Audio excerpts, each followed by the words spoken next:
지금부터 제가 쓰려는 사연은 이미 20년이나 된 낡은 이야기예요.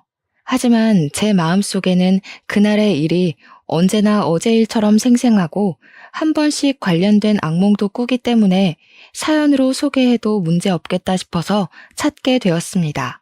가슴 메였던 일을 논리정연하게 이야기로 풀어내려고 하니까 쉽지 않은 것 같네요. 그날 일을 다시 회상하는 것도 제겐 또 한 번의 공포를 일으키는 짓이기도 하고요.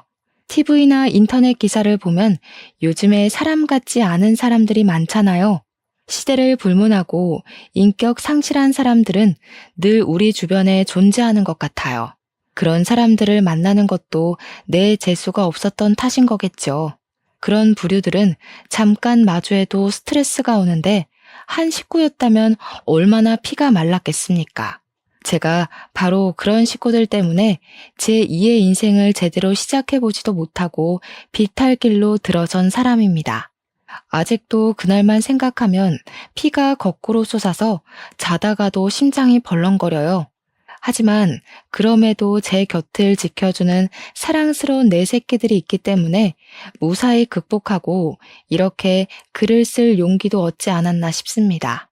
저에게 예쁜 자식이 둘이나 있다고 했잖아요. 제 자식들은 서로 2살 차이가 납니다. 그런데 저희 아이들은 평범한 집안과는 조금 다른 사정을 갖고 있어요. 첫째는 제 친자식이 맞지만 둘째는 입양아라는 겁니다. 그렇다 하더라도 저는 단 한 번도 둘에게 차별적인 마음을 베푼 적 없었어요. 똑같이 사랑하고 아끼는 엄마의 마음으로 키웠습니다. 제가 둘째를 입양할 수밖에 없었던 이유는 난임 때문이었어요. 남편을 만나 결혼을 할 때까지만 해도 저는 제가 난임인 줄 모르고 살았습니다. 저는 지방 사람이었는데 서울에서 일을 하다가 남편을 만나 결혼하게 된 경우였어요. 결혼을 하고 나서부터 친정은 더더 볼 수 없는 지경에 이르렀는데 이건 뭐 제 시대 때의 며느리들은 거의 결혼하고 친정과 발길이 끊어지는 터라 서러운 축에 못 끼는 부분이었습니다. 가장 문제가 되었던 건 제 난임이었어요. 저는 결혼 4년 차가 되어도 아이가 생기지 않았는데 그 4년간 시댁에서 눈총을 참 많이 받았습니다. 옆에서 가만히 지켜보니까 시모한테서 약간 따라쟁이의 기질이 느껴지더군요. 시모에게는 고등학교 동창인 친구들이 몇 명 있습니다. 그 모임을 주기적으로 가져서 나이가 든 지금에도 여전히 친구들을 만나고 있다고 했어요. 그 점은 부러울만 했지만 그 모임이 오히려 시모를 망친다는 생각이 들었어요. 시모는 친구들이 하는 건 자기도 해야만 한다는 이상한 사상을 갖고 있더군요. 친구들이 결혼을 하면 자신도 결혼을 해야 하고 친구들이 해외여행을 가서 자랑을 하면 자기도 한 번은 다녀와야 하는 등 친구들로부터 도태되는 걸 싫어했습니다. 그것이 제게도 불똥이 튈 수밖에 없었던 건 시모 친구들에게 전부 손주가 있다는 사실 때문이었어요. 친구들 모두 아들이 있고 장가를 갔는데 예쁜 손주들을 다 안고 있더라고요. 저 때문에 쪽팔려서 모임도 못 나가겠다는 시모의 말은 저까지도 스트레스가 극에 달하도록 했어요. 한 번은 남편이 출근해서 아침 차려주고 저도 출근하려고 뒤늦게 밥을 먹고 있는데 시모가 화장실 가더니 제가 먹고 있는 국그릇을 확 엎어버리더라고요. 차려입은 출근복이 소고기국에 젖어 벌떡 자리에서 일어났더니 시모가 뭐라는 줄 아십니까? 목구멍으로 밥이 넘어가냐? 남들은 이맘때쯤 되면 애 밥 먹이느라 바쁠 텐데 너는 어쩜 네 목에 기름칠하기만 바쁘니? 도대체 너는 언제 아이를 볼 거야? 어머님, 그렇다고 먹고 있는 사람 밥그릇을 엎으면 어떡해요? 저도 아이 갖고 싶죠. 안 되는 걸 더 이상 어떡하라는 건데요? 시모는 저더러 다음날 무조건 연차 내라고 산부인과라도 가봐야지 이대로는 자기가 속병 나서 죽고 못 살겠다고 했습니다. 저 또한 시모의 자질구레한 간섭과 지적질이 너무 스트레스라서 산부인과를 가보는 게 좋겠다고 생각했어요. 그래서 시모랑 저는 산부인과를 동행하게 되었고 그날 제가 난임이라는 사실을 처음 알게 되었습니다. 시모는 원래부터 제게 살가운 사람은 아니었는데 그나마 제가 대기업 다니는 커리어우먼이라 크게 무시는 안 했었거든요. 그런데 제가 난임 판정을 받고부터는 아예 저를 찬밥 취급하기 시작했어요. 어떻게 자기 집안에 난임 며느리가 들어올 수 있냐면서 자기 팔자가 이 정도로 기구했던 적은 없는데 나 때문에 자기 앞길 막혔다고 저를 그렇게 원망했습니다.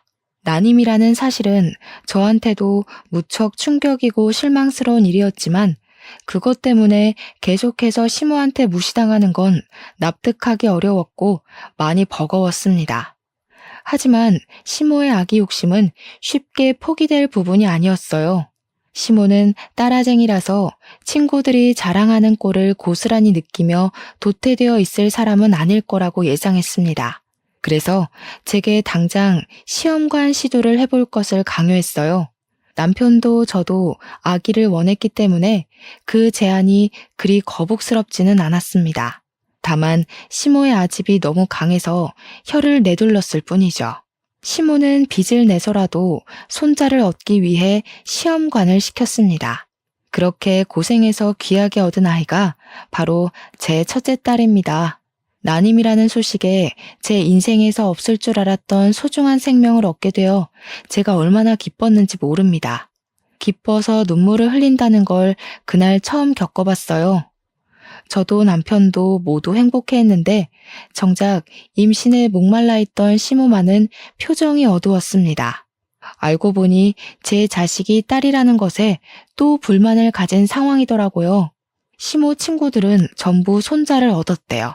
이제 막 태어난 아이 앞에서 산후조리하고 있는 제 앞에서 굳이 아기 성별을 논해야 할 일일까요? 시댁에 힘써주는 덕분에 시험관에 성공하여 딸을 얻게 되었음에도 그 감사함이 길게 가지 못했습니다. 모든 삶이 순조로워질 거라고만 생각했는데 또다시 시모의 아집 때문에 스트레스가 차고 올랐어요. 겨우 하나 있는 내 아들 어렵게 장가 보냈더니 며느리라는 애가 어쩜 이렇게 제 할 일을 못한다니? 빚내서 돈 들여놨더니 계집애를 낳아? 말씀이 심하시네요. 어머님 손녀잖아요. 계집애가 뭐예요? 어머님 원대로 손주 낳았으니까 더 이상 쓸데없는 고집 그만 부리셨으면 해요. 그날 이후로 시모는 손녀에게 한 번도 따뜻한 시선 한 번 보내준 적 없는 사람이었어요. 저는 화장실을 가더라도 아이를 안고 가야 했습니다. 아이가 잘못 뒤집어지거나 잠시 한눈 판 사이 이부자리에서 벗어나기라도 하면 돌봐줄 사람이 없었거든요. 시모는 제 딸이 코앞에서 울고 있어도 보듬어 주기는커녕 거들떠도 안 봤어요. 그런 사람을 어떻게 믿고 제가 아이를 내버려 두고 다니겠습니까? 제 허리가 부서지는 한이 있더라도 저는 집에서 아이를 안고 업고 다녔어요. 그 탓에 제 몸이 제대로 회복을 하지 못해서 다 늙은 나이에 골병 드는데 큰 몫을 했을 겁니다. 얄미운 시모는 그런 와중에도 손자에 대한 선망을 놓지 못했어요. 손녀는 안중에도 없고 그저 제 몸이 얼른 회복되도록 병원을 그렇게 질질 끌고 다니면서 약 타주고 침 놔주고 물리치료를 시켰습니다. 그러면서 한 7개월을 보냈어요. 어느 날 시모가 황당한 얘기를 꺼내더라고요. 저더러 둘째를 계획하자며 또 시험관 얘기를 꺼냈습니다. 그 소리를 듣는데 시모가 저를 사람이 아닌 애 낳는 기계로 보는 건가 싶은 생각도 들었어요. 어머님, 지원이도 어렵게 얻은 거 아시잖아요. 지원이 안기까지 우리 식구 다 얼마나 힘들었어요. 남편도 아이는 하나면 충분하다 했으니까 그냥 외동으로 잘 키울게요. 네 생각만 하니? 집에 아들씨 하나 없어서 어디다 쓴다고? 나는 무조건 손자를 봐야겠다. 요즘 손자 없는 할미들 보기도 힘들더라. 내가 너한테 내 귀한 외동아들 줬으면 너도 그에 맞는 답례를 해야 될 거 아니냐? 먹고 땡 하려고 그랬니? 손자 없는 할미들이 보기 힘든 게 아니라 지금 어머님 친구분들이 다 손자 얻으셔서 저한테 강요하시는 거잖아요. 저 그 시술 더는 못해요. 몸 회복도 안 됐고 더 이상은 힘들어요. 참나, 그래. 내 친구들은 며느리들이 다 아기집이 좋아서 손자 순풍순풍 낳았다더라. 그걸 잘 알면 너도 좀 한 번에 아들을 낳지 그랬어. 젊은 애가 영 쓸모가 없네 없어. 어찌된 게 대기업 다니는 것 말고는 말짱 꽝이야. 시모의 칭얼거림을 들을 때마다 정말 기운이 빠지고 한숨밖에 안 나왔습니다. 시모는 사실 기러기 시부를 두고 있어요. 시부는 당시 일본에서 일을 하고 있었고 돈만 시모에게 붙여주면서 살아왔다고 하더라고요. 남편이 정말 어린 6, 7살 때부터 시부가 기러기를 했다고 해서 남편도 시부 얼굴을 잘 모른대요. 저 또한 시부를 결혼식 때만 보고는 그 뒤로 뵌 적이 없었습니다. 시모는 시부가 주는 돈으로 하나 있는 남편에게 아낌없이 지원을 많이 해주면서 키웠다고도 했는데요. 그래서 남편에겐 취미랑 자격증이 좀 많았어요. 대기업 취업하는데도 전혀 무리가 없었다고 했고요.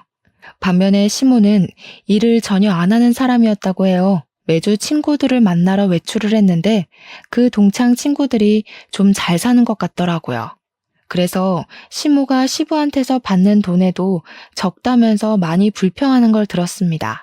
자기도 이것저것 치장을 해야 하는데 재력이 그만큼 안 받쳐주니까 철없는 투정을 많이 부리더라고요. 어쨌든 그렇다고 제가 시모 뜻대로 아들 하나를 더 낳을 수도 있는 여력도 안 되잖아요. 저도 둘째, 셋째까지 낳을 수 있다면 좋겠죠. 그런데 제 몸이 그게 안 된다고 하잖아요. 그래서 시모 뜻을 완강하게 거절할 수밖에 없었습니다. 원래는 제가 웬만하면 시모한테 고분고분 맞춰줬어요. 하지만 아이 문제 때문에 제대로 틀어지기 시작하면서 시모랑도 부딪히는 날이 늘어갔던 겁니다.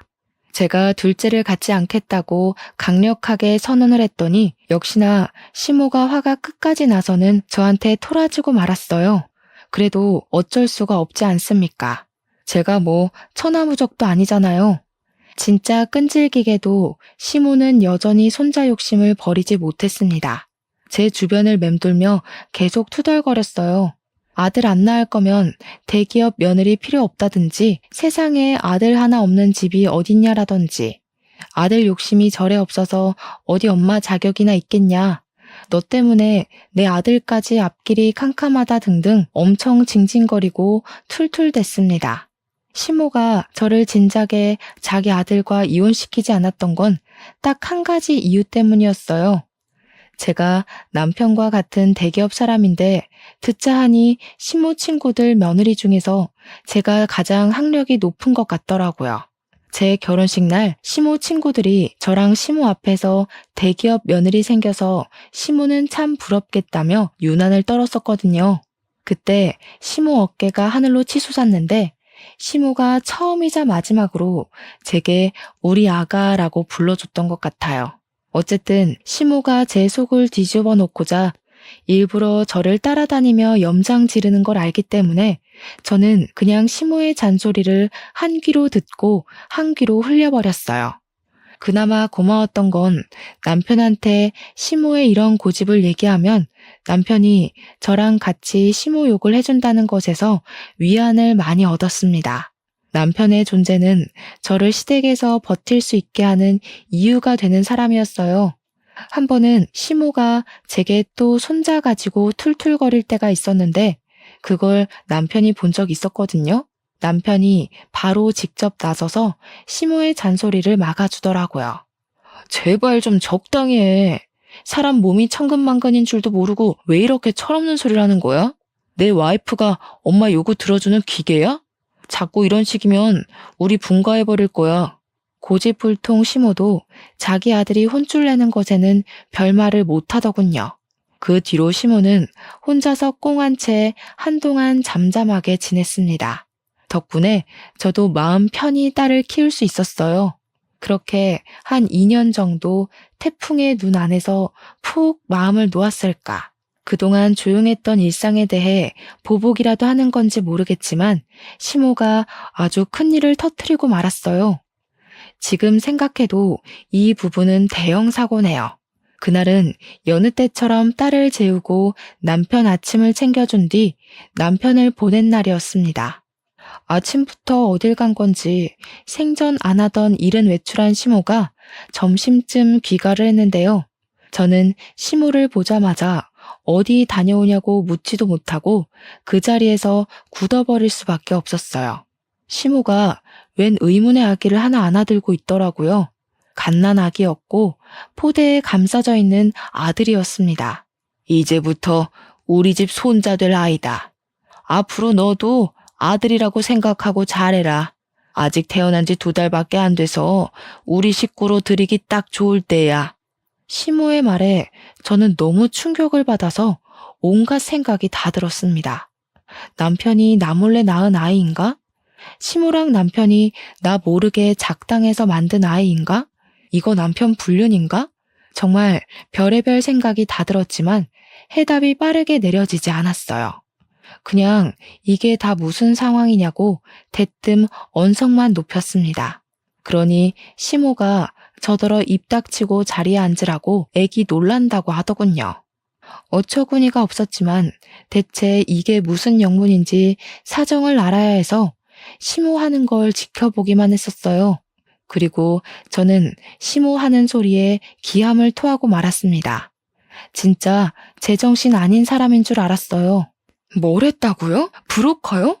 어머님 제정신이세요? 지금 손자 하나 갖겠다고 브로커를 시켜서 아기를 샀다는 말씀인 거예요? 대체 이게 다 뭐 하는 짓이냐고요? 목청 낮추라니까. 그래, 내 손자 내가 내 돈 주고 갖겠다는데 무슨 불만이니? 너더러 낳아달라고 안 했잖냐? 키워달라고도 안 할 테니까 신경 꺼라. 남편 씨도 아니고 그 아이는 그냥 남의 자식인 거잖아요. 지금 남의 자식을 손자처럼 키운다는 거예요? 그런다고 그 아이가 어머님 손자가 될 거라 생각하세요? 죽었다 깨어나도 그 아이는 그냥 남의 핏줄인 거예요. 무슨 생각으로 이런 사고를 치셨어요? 왜 내 손자가 못 되니? 낳은 정보다 기른 정이 더 무섭다는 거 모르냐? 그리고 이미 생모가 포기한 아이다. 어차피 이 아이한테 사실을 알려주지만 않으면 생모를 찾지도 않고 돌아갈 곳도 없는 아이라고. 도대체 뭐가 문제라는 거니? 시모는 자신이 아예 뭘 잘못한 건지 원인을 모르고 있었습니다. 그런 시모를 보고 저는 단지 시모가 제정신이 아니라고만 생각했어요. 아무리 손자가 갖고 싶어도 그렇지 어떻게 남의 아기를 돈 주고 사올 생각까지 했는지. 이럴 거면 그냥 새 며느리를 들이지 그랬냐고 제가 시모에게 고래고래 소리를 질렀더니 시모가 자기 아들 인생에 이혼율 그이게 할 수 없다면서 아들 재혼은 죽어도 못 받아들인다고 했습니다. 그러면서 잘 해결됐는데 뭐가 문제냐고 되레 언성을 높이더군요. 저랑 얘기하니까 피가 거꾸로 솟는다면서 품 안의 아기를 소중하게 데리고 자기 방으로 들어가 버렸어요. 이렇게 큰 문제는 저랑만 다툴 일이 아니잖아요. 퇴근하고 온 남편도 당연히 이 사실을 알았고 그날 저녁 남편이랑 시모는 처음으로 순순히 물러나는 사람 없이 대판 싸우게 되었습니다. 싸우는 대화 내용을 듣자 하니 시모는 브로커에게서 300만 원을 주고 그 아기를 사온 거더라고요. 20대 초반 미혼모 여자의 아기라는데 남편은 시모의 입장을 다 듣기도 전에 화가 나서 당장 그 브로커 명함 내놓으라고 시모에게 난동을 부렸습니다. 시모가 순순히 아기를 내놓지 않자 남편은 시모 품에 안긴 남자 아기를 빼앗았고 아기를 갖다 버리겠다고 겁박을 했어요. 남편이 저렇게까지 화를 내는 건 저도 처음 봤었습니다. 남편의 과격한 행위에 식겁한 시모는 얼른 남편에게 명함을 건넸어요. 그러면 당연히 다시 아기를 돌려받을 거라고 생각을 했던 건지 시모가 남편을 향해 두 팔을 뻗으면서 아기를 달라고 했으나 남편은 그대로 시모를 지나쳐 아기를 데리고 집을 나섰습니다. 그러자 시모가 울고불고 남편을 뒤쫓았지만 이미 차를 타고 가버린 남편을 붙잡진 못했어요. 물론 제가 시모를 못 가게 잡아 말리기도 했지만요. 시모는 남편의 모습이 사라질 때까지 길바닥에 주저앉아 땅을 치다가 나중에는 제게 성질을 내면서 닥치는 대로 저에게 손찌검을 하기 시작했습니다. 당장 내 손자 데려와. 너 때문에 되는 일이 하나도 없다. 네가 이 집에 들어오고부터 나한테 해준 게 뭐가 있냐? 아들 낳아줄 거 아니면 빨리 내 손자 데려오라고. 제발 정신 좀 차리세요. 사람 같지도 않은 짓 하고서 하늘이 두렵지도 않으세요? 나중에 뒷감당 어떻게 하시려고 돈 주고 그런 짓을 하는 거예요. 시모는 남편이 돌아올 때까지 방구석에 박혀 나오지도 않고 밥도 안 먹었습니다. 그렇게 나갔던 남편은 하루 뒤에 돌아왔는데요. 당황스럽게도 남편 품에 아기가 그대로 안겨 있더라고요. 남편한테 어떻게 된 거냐고 물었더니 당연히 브로커한테서 돈은 못 돌려받았는데 남편은 브로커에게 돈 안 받아도 되니까 아기만 다시 가져가라고 했대요. 그랬더니 그것도 브로커가 이미 자기 손에서 끝난 일이니까 알아서 해결하라고 미혼모 연락처랑 주소를 알려주는 덕에 미혼모까지 만났다고 했습니다. 하지만 직접 찾아가서 만난 미혼모는 생각보다 많이 양아치에다 쓰레기라서 아기를 그 여자한테 맡겼다간 아기가 일주일도 못 가 생을 마감할 것 같다는 생각이 들었다고 했어요. 그만큼 미혼모는 엄마의 자격이 없는 여자였다고 했습니다. 그래서 남편은 긴 고민 끝에 결국 다시 아기를 데려오게 되었다고 하네요. 어쩔 수가 없었어. 아기가 죽게 내버려두진 못하겠더라고. 아무래도 좀 더 데리고 있으면서 어디 안전하게 위탁할 수 있는 곳을 알아봐야 될 것 같아. 그 순간 우리에게 닥친 사실에 진짜 기가 막히고 저까지 정신 나가버릴 것 같았지만 남편이 말해주는 아기의 사정을 들으니까 진짜 그 여자한테는 보내면 안 되겠더라고요. 그래서 며칠간 고민하면서 그 아기를 잠시 우리 집에 놔두게 되었는데요. 남편이랑 같이 괜찮은 위탁소를 찾으며 고민하는 며칠 동안에 그만 아기한테 정이 들어버리고 말았지 뭡니까. 무엇보다 우리 딸이 아기를 엄청 좋아하더라고요. 우리 딸도 당시 2살밖에 안 되었을 때였는데 더 아기인 아이를 알아보기라도 하는 건지 아기 옆을 얼쩡거리면서 계속 아기 하며 관심을 보였어요. 신기하게도 자기 인형까지 그 아기한테 다 양보하고 누나다운 모습을 계속 보여주더라고요. 누가 양보라는 걸 가르쳐 주지도 않았는데 말이에요. 그리고 손자가 미쳐있던 시모에게도 변화가 찾아왔는데요. 손자가 생겼다고 사람이 유들유들해져서는 우리 딸에게도 처음으로 손녀 대우를 해주기 시작했어요. 저 또한 우리 딸과 잘 어울리는 그 아기를 보면서 예뻐서 눈이 계속 가긴 하더라고요. 신기하게도 마치 그 아기가 우환이 깃든 저희 집안에 활기를 찾아주는 것만 같았습니다. 그래서 진짜 말도 안 되게 그 아기를 입양하기로 마음을 먹었어요. 남편이 제 결정에 깜짝 놀라긴 했지만 시모도 좋아하고 우리 딸도 좋아하고 나도 좋은 거라면 남편 또한 좋다고 금방 수긍을 해주었어요. 저의 소중한 둘째는 이렇게 생겨났습니다. 정말 말도 안 되는 일 때문에 제게 아들 녀석이 생겨났지만 이렇게 일이 마무리되었다면 제 이야기가 조금은 덜 서러웠을지도 몰라요. 아이 문제가 해결이 되자 제게 또 다른 골칫거리가 찾아왔는데요. 제 최악의 에피소드는 이때부터가 진짜였습니다. 남편이 어느 순간부터 야식과 회식 자리가 많아져서 새벽에 귀가하는 일이 늘어갔어요. 술에 찌들어서 제정신일 때를 거의 볼 수가 없었을 정도로 빈번했습니다. 그런데 저는 정말 순진하게도 이 모든 변화가 남편 말 그대로 회식이랑 야근이 많아서인 줄 알았어요. 또 제 남편은 제게 한없이 착하고 내 편이던 사람이었기 때문에 남편에게 수상쩍은 문제가 있을 거라곤 생각 자체를 못했었어요. 남편의 문제를 눈치챘던 건 우리 아들이 처음으로 심하게 아팠을 때였습니다. 아들이 계속 토하고 몸에 열이 나길래 병원을 가야 했는데 마침 남편 퇴근 시간이랑 맞물리더라고요. 그래서 남편 차를 타면 좋겠다 싶어 전화를 했더니 아무리 해도 안 받는 겁니다. 더는 지체할 수 없어서 할 수 없이 저는 시모한테 딸을 부탁하고서 아들 안고 혼자 응급실에 연락해 집을 나섰습니다. 택시 타고 급하게 가까운 대학병원을 먼저 찾았고 아들은 장염 판정을 받았어요. 다행히 아들은 링거 한 대 맞으면서 급한 불을 끌 수 있었고 뒤늦게 잠에 푹 들었습니다. 혼자 고군분투를 했더니 힘이 쭉 빠지더라고요. 아들 손을 조물락거리면서 침대에 머리를 기대고 있었는데 그 순간 잊고 있던 남편에게서 전화가 왔었습니다. 받자마자 왜 이렇게 연락이 안 됐냐고 나 혼자 애 아파서 무서웠다고 하소연을 하려고 했는데 수화기 너머에서 건너오는 목소리는 정작 낯선 여자의 것이었습니다. 안녕하세요, 사모님. 오빠가 오늘은 좀 거하게 마셔서요. 곧 보낼게요. 참, 우리 아들은 잘 크고 있죠? 좋은 엄마 만나서 잘 크겠지 뭐. 이렇게 말하면 제가 누군지 아실까요? 그 순간 저는 잠들어 있는 아들 얼굴을 한번 쳐다봤고 낯선 여자가 바로 이 아이의 엄마라는 사실을 눈치챘습니다. 소름이 쫙 끼침과 동시에 머릿속으로 수만 가지의 물음표가 생겼어요. 그중 이 미혼모가 왜 내 남편이랑 같이 있는지가 가장 의문이었습니다. 그러나 제가 문제로 걸고 넘어지기도 전에 전화가 끊어져 버렸고 제가 전화를 다시 걸어도 더 이상 그 여자 목소리는 들을 수가 없었어요. 결국 저는 다음날 아들을 데리고 다시 집으로 가서 출근하려는 남편에게 따질 수밖에 없었습니다. 당신 뭐야? 그때 그 미혼모랑 여태 만나고 있었던 거야? 왜? 뭐 때문에? 어째서? 나한테 그런 약속에 대해 한마디도 설명한 적 없었잖아.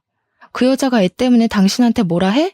이미 우리 아들로 입양까지 마쳤는데 법적 문제 없는 거 아니야? 대체 그 여자한테 무슨 볼일이 있어서 만나는데? 저는 남편한테 어제 통화한 녹음 내용까지 친히 들려주며 따졌습니다. 그러니 남편이 크게 당황하더라고요. 숙취 때문에 더 정신없어 보였어요. 그렇다고 제가 지금 남편의 불륜이 의심되는 상황에서 남편의 상태 따위 신경 써줄 겨를이 있었겠습니까? 저는 남편을 더 몰아붙이면서 설마 내가 생각하는 부정행위인 거냐고 둘이서 술 마시고 오빠 오빠 거리는지 말해보라고 소리만 질렀어요. 그걸 시모도 옆에서 같이 듣고 있었는데 시모 역시 적잖이 놀란 듯 했습니다. 그런 상황에서 남편이 머리 굴린다고 누나를 불안정하게 흔들어대는데 그것만으로 이미 제 예측이 맞는다는 것에 힘이 실리는 꼴밖에 안 되더라고요. 제발 아무런 사이도 아니라고 변명이라도 해주길 바라며 말을 좀 해보라고 소리를 쳤더니 남편이 되레 저한테 소리 좀 지르지 말라고 목청만 높였습니다. 그리고는 머리 아파 죽겠으니까 출근하고 와서 얘기하자면서 도망치듯 집을 나가버렸어요. 시모가 이게 무슨 일이냐고 저한테 정황 설명을 마구 요구했는데 자기 아들 편들게 뻔해 보여서 시모 얼굴도 보기가 싫더라고요. 그와 동시에 시모 품에 있는 아들까지 순간적으로 미웠습니다. 사랑하는 사람에게 배신당하는 건 상상 이상으로 힘들잖아요.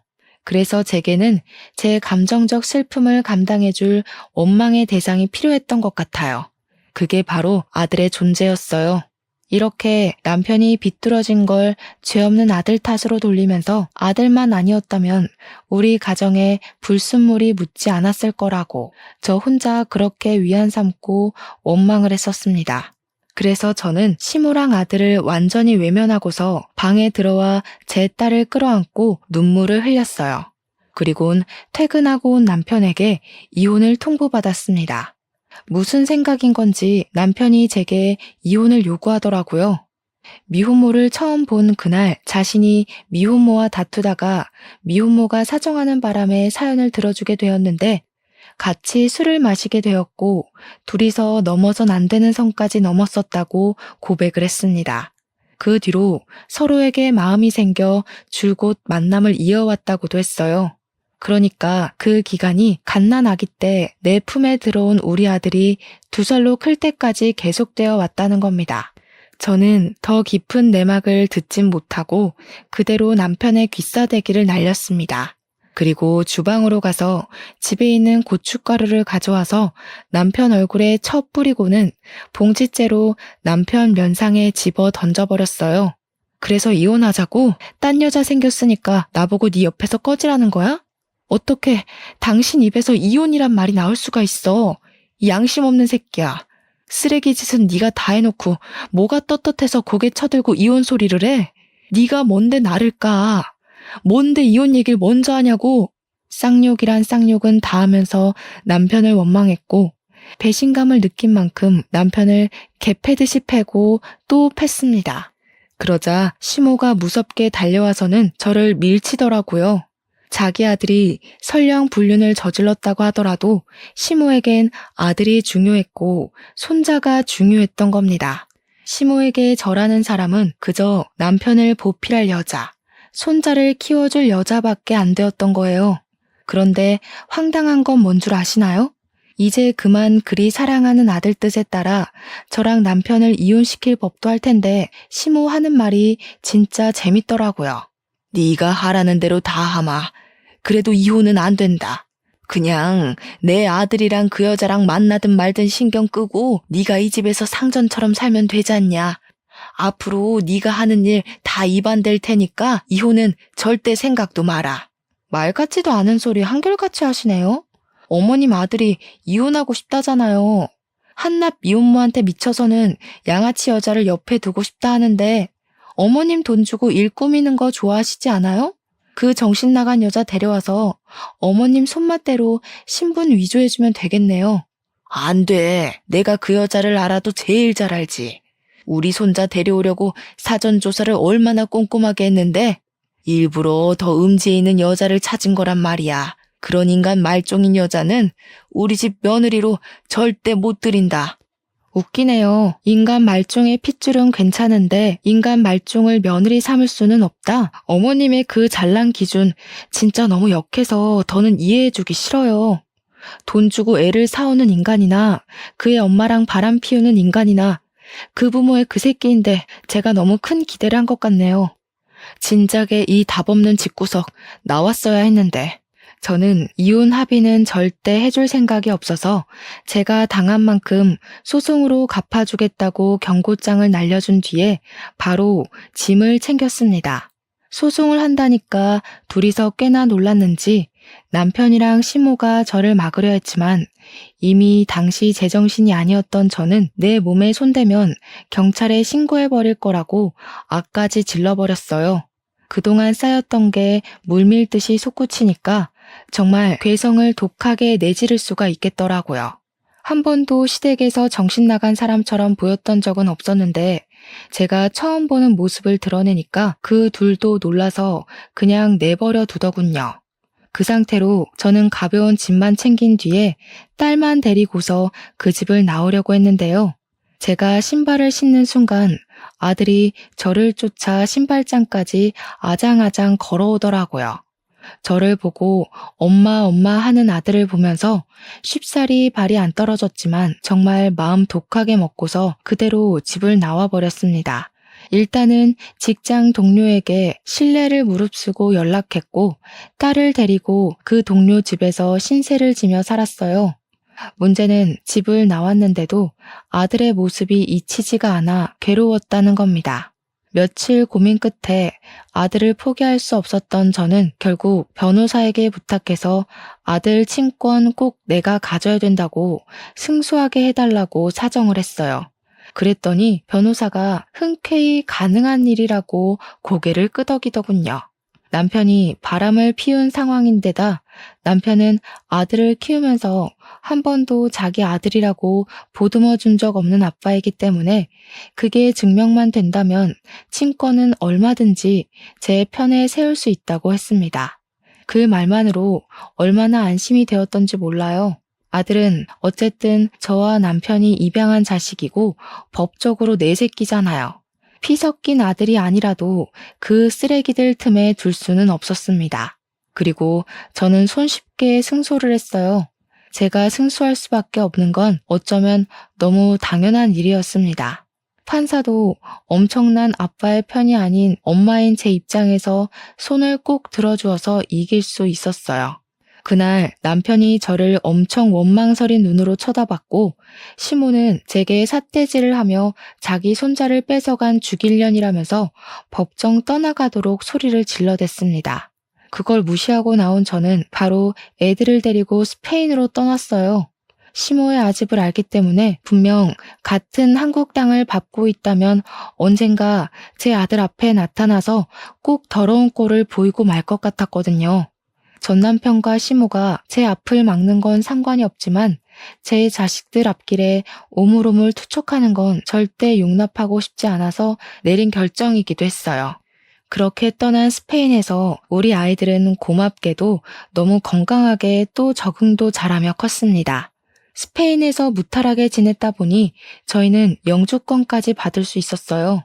저는 가정의 행복이란 걸 그곳에서 제대로 느꼈고 아이들과 함께 웃으면서 세월을 보냈더니 어느덧 20년이나 흐르게 되었습니다.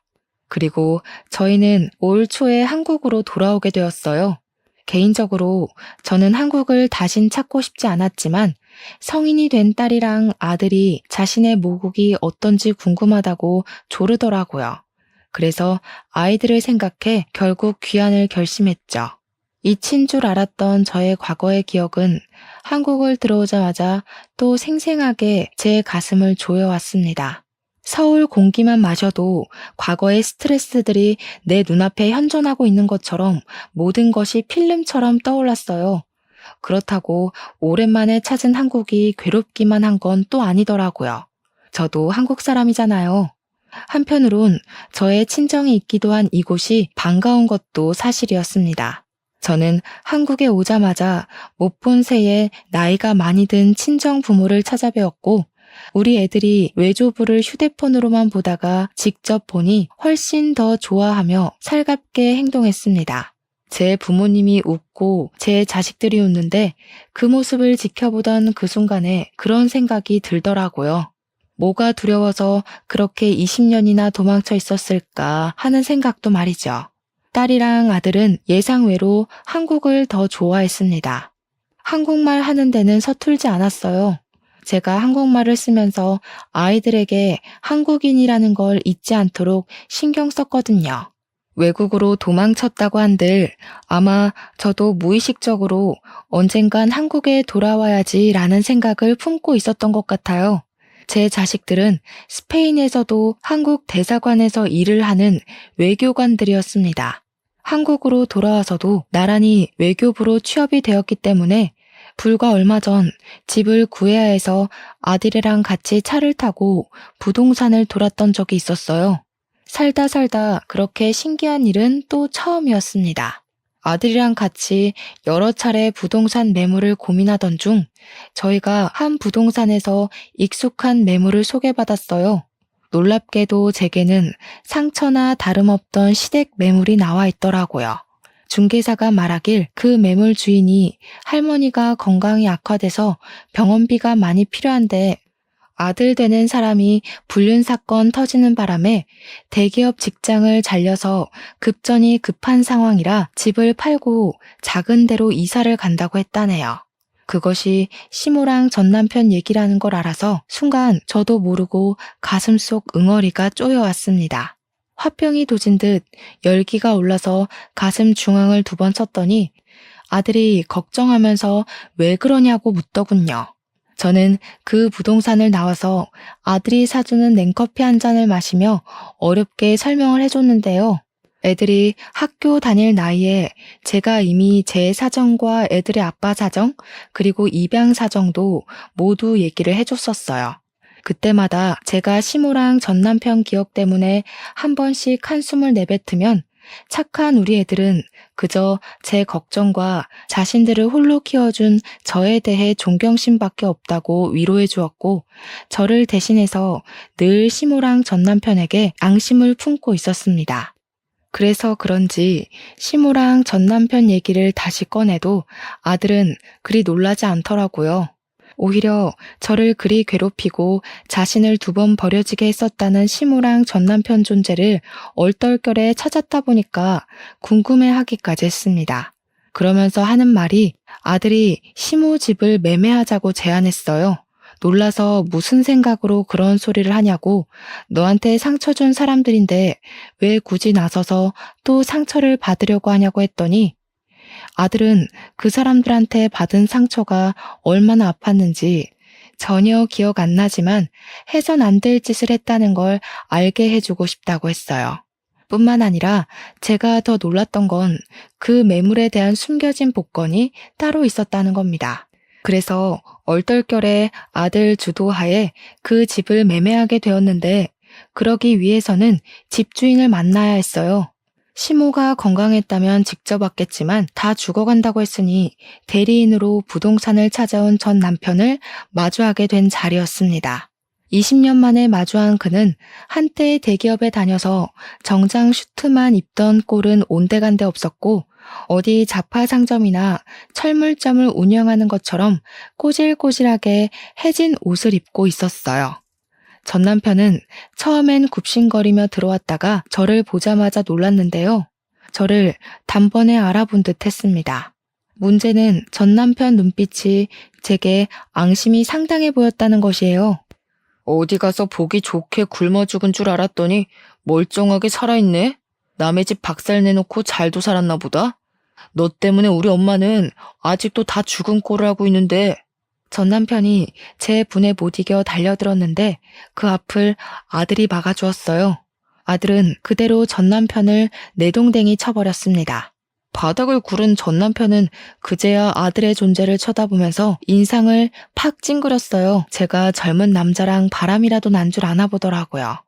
뭐 눈엔 뭐만 보인다더니 내가 넌 줄 알아? 이러니까 너 같은 건 친권 자격이 없다는 거야. 누가 누구더러 집을 박살냈대? 아직도 모르겠어? 너네 집이 망가진 거 네 탓이잖아. 네가 딴 년한테 정신 팔려서 가족이고 뭐고 버려서 이 꼴 난 거 몰랐니? 제가 친권을 논하니까 전 남편이 대강 눈치를 챘는지 아들을 다시 보곤 말을 잇더라고요. 곧 자리에서 일어나 아들의 손을 잡으면서 입을 해벌쭉 벌렸습니다. 얘가 그 아기라고? 네가 진짜 윤의 아들이니? 아이고야, 내가 네 아빠야. 나랑 네 할미가 널 데려왔다고. 얼굴 좋은 것 보니까 어디 좋은 데서 일하나 보구나. 네 머리가 이 아빠를 닮아서 그래. 이제라도 집으로 돌아와라. 아빠한테 오기만 하면 친엄마도 찾아줄게. 네 친엄마가 자꾸 도망다녀서 나도 요즘 정신이 없다. 아들 찾았다고 하면 분명 나타날 거야. 윤혜는 아무래도 미혼모의 이름인 듯 했습니다. 아들은 그걸 듣고 되레 표정을 더 차갑게 굳혔어요. 그러고는 바로 전 남편의 손길을 뿌리치더니 그대로 주먹을 써버린 거 아니겠습니까? 아예 아빠라고 생각도 안 하는 태도였고 지칭도 아저씨라고 하면서 과감하게 전 남편을 후려치더라고요. 아저씨 면상 한번 보고 싶었는데 내가 쓰레기라고 생각한 사람 입에서 아들 소리 들으니까 기분 더럽네요. 누가 아빠고 누가 엄만데요? 내 부모는 내가 정해요. 생모는 내가 버렸는데 아저씨는 뭐예요? 애초에 나랑 피는 섞였어요? 그냥 나 주워다 준 브로커랑 다른 게 없어 보이는데요? 뭐? 너 이 자식, 내가 너 분유값 대주고 병원비 대주고 다 했어. 이게 애비 은혜도 모르고 뭐 아저씨? 말버릇이 그게 뭐냐? 자꾸 애비 거리지 마세요. 차라리 얼굴 모르는 생부 존재가 나을 지경이에요. 저랑 엄마는 여기 매매자 입장으로 온 거거든요. 이 정도 질척됐으면 그만하시고 도장이나 찍으시죠. 아저씨 엄마 죽어간다면서요. 돈 급하지 않으세요? 전 남편은 아들이 건방지다며 아들의 멱살을 잡으려 했지만 다 늙은 아저씨가 혈기왕성 청년의 힘을 이기는 건 불가능하지 않습니까? 전 남편은 그대로 아들의 주먹을 한 대 더 맞았을 뿐이었어요. 전 남편은 아들에게 말로 터지고 손으로도 쥐어 터진 후에야 부동산에 온 목적을 실행했습니다. 계약서에 도장부터 찍었어요. 그러더니 아들은 현금으로 비용 지불하겠다며 찾아온 현찰 봉투를 들고서 전 남편 머리 위로 툭 던졌습니다. 우리 엄마는 제 옆을 내내 지켜준 이분뿐이에요. 아저씨가 나중이라도 우리 엄마 발목 잡으러 나타날까봐 일부러 한 번쯤 경고하려고 만나준 거니까 이젠 다시 마주치는 일 없을 거예요. 그리고 웬만하면 바빠도 뉴스는 좀 보세요. 멍청하니까 이렇게 제 복도 발로 뻥 차버리지. 전 남편이 아들의 말을 이해하지 못해서 아들을 째려보고만 있었는데요. 아들이 하는 말뜻은 아까 제가 말씀드렸던 매물 복권이라는 사실을 뜻하는 거였어요. 사실 시댁 매물이 있는 동네가 며칠 전 재개발 확정이 되면서 땅값이 폭등해 뉴스에 난 적이 있었거든요. 전 남편이 몇 개월만 더 버텼다면 몇 배의 보상금을 받고 정말 좋은 아파트로 이사 갈 수 있었을 텐데. 아들 말대로 전 남편이 제 발로 복을 냅다 차버린 셈인 겁니다. 아마 하늘에서 더 어렵게 살 팔자여야 된다고 벌을 내린 게 아닌가 싶어요. 그 뒤로 저는 완전히 제 가슴속 응어리를 비워낸 것처럼 시원함을 느끼며 살고 있습니다. 더 이상 전 남편과 시모가 제 가정에 허튼 짓이라도 할까봐 전전긍긍할 필요도 없고 자녀들한테 복의 겨울만큼 효도까지 받고 있으니 이보다 더 좋은 세상이 있을까 하며 지내고 있어요. 제 속의 한은 20년이나 걸려서 완벽하게 해소가 되었지만 그래도 이 긴 세월 동안 느낀 것이 있다면 절대 나쁘게 살면 안 되겠다는 마음이었어요. 마치 하늘에서 다 지켜보고 나쁜 짓 한 사람들의 결말은 처참할 수밖에 없다는 걸 알려주는 것 같았거든요.